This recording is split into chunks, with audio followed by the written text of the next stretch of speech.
مثل هاي الحالة اللي صارت بالعمارة وسولفتها بأكثر من لقاء، والولد موجود والكتب موجودة مال أزواجها كلهم الستة، متزوجة ستة وكلهم مكافحة إرهاب وفرقة ذهبية ومنتسبين.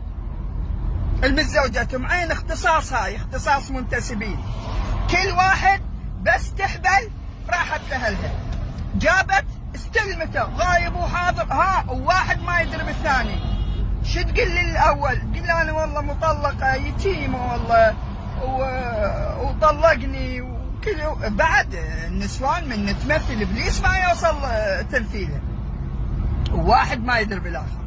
بالصدفة بالمشاهدة ما أدري بالمحكمة صاير حديث بين اثنين ومباوعين هذا وراقه شو نفس المرة، شنو الفيلم شو نفس لا منا ومنا جيب باحثين ولاقينها ستة متزوجة، ستة ومن كل واحد طفل عندها، بادية مسيرتها بال15 سنة، بادية زواجاتها بال15 سنة، زين، ومستمرة. ترى مو بس الستة، قدامها بعد 12 13 تتزوجهم، ذولا كلهم تاخذ منهم نفقة وكلهم ما متزوجين، يعني نفقة الطفل مو أقل من 250 إلى 300، وانت حسبوا الضابط ما يستلم راتبها.